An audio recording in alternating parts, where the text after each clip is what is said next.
হজরত নবী করিম সাল্লাল্লাহু আলাইহি ওয়াসাল্লাম ইরশাদ করেছেন, যে ব্যক্তি হজরত ইউনুস আলাইহি ওয়াসাল্লামের ভাষায় দোয়া করবে, সে যে সমস্যায় থাকুক না কেন, আল্লাহ তাআলা তার ডাক সাড়া দিবেন।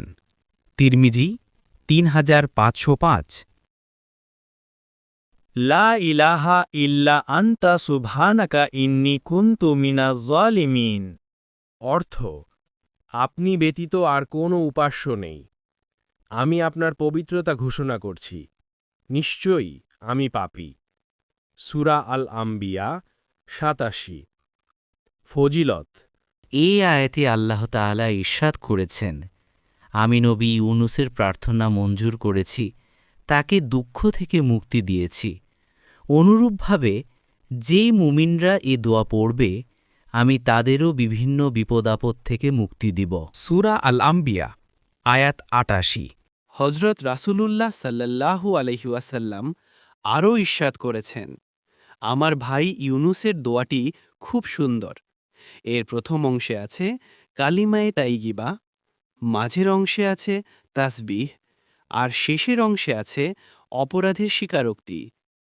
যে কোনো চিন্তিত, দুঃখিত, বিপদগ্রস্ত ব্যক্তি প্রতিদিন এ দোয়া ৩ বার পাঠ করবে, আল্লাহ তাআলা তার ডাক সাড়া দিবেন। কানজুল উম্মাল ৩-৪-৮-৮। হজরত সাদ ইবনে আবি ওয়াক্কাস রদিয়াল্লাহ রাসূল সাল্লাল্লাহু আলাইহি ওয়াসাল্লাম থেকে মাবরুক সূত্রে বর্ণনা করেন যে, মাছের পেটে থাকা অবস্থায় হজরত ইউনুস আলাইহিসসালামের দোয়া ছিল, লা ইলাহা ইল্লা আনতা সুবহানাকা ইন্নী কুনতু মিনাজ জালিমিন। যে কোনো প্রয়োজনে কোনো মুসলমান যদি এই দোয়া পড়ে তার প্রতিপালককে ডাকে, তাহলে অবশ্যই আল্লাহ তাআলা তার ডাক শুনে সাড়া দেবেন। তিরমিজি ৩৫০৫, সুনানু কুবরা ১০৪৯২, মুসলানাদে আহম্মদ ১৪২ ও রুহুল মাআনি ৮/১০৯। হজরত সাদ ইবনে আবি ওয়াক্কাস রাদিয়াল্লাহু তাআলা আনহু বলেন, আমি জিজ্ঞেস করলাম, হে রাসূলুল্লাহ, এই দোয়াটি কি হজরত ইউনুস আলাইহিসসালামের বৈশিষ্ট্য নাকি সব মুসলমানের জন্যই?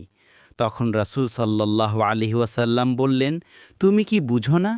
ওয়ানাজ্জাইনাহু মিনাল গাম্মি ওয়া কাযালিকা নুনজিল মুমিনিন।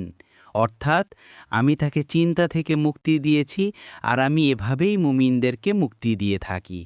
অতএব যে কোনো ব্যক্তি এইভাবে দোয়া করবে, আল্লাহ তাআলা সে দোয়া কবুল করার প্রতিশ্রুতি দিয়েছেন।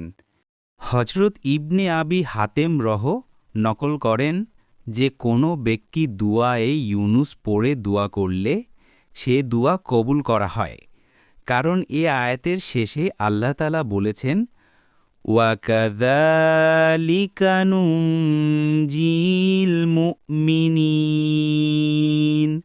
অর্থাৎ এভাবে আমি মুমিনদেরকে মুক্তি দিয়ে থাকি।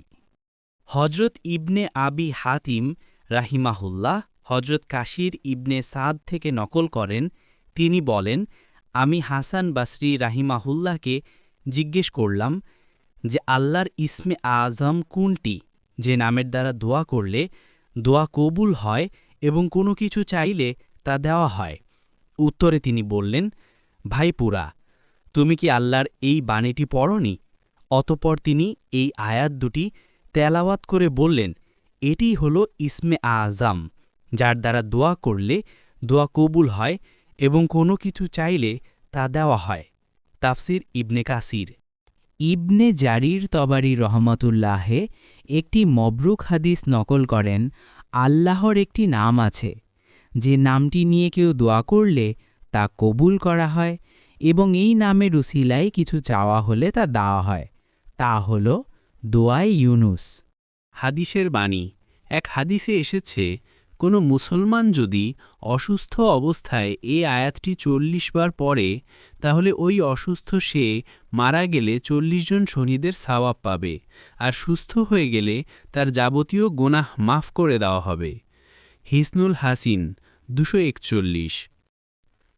লা ইলাহা ইল্লা আনতা সুবহানাকা ইন্নী কুনতু মিনাজ জালিমিন। অর্থ, তুমি ছাড়া উপাস্য আর কোনো ইলাহ নেই। তুমি পবিত্র। আমি নিশ্চয়ই জালেমদের একজন ছিলাম।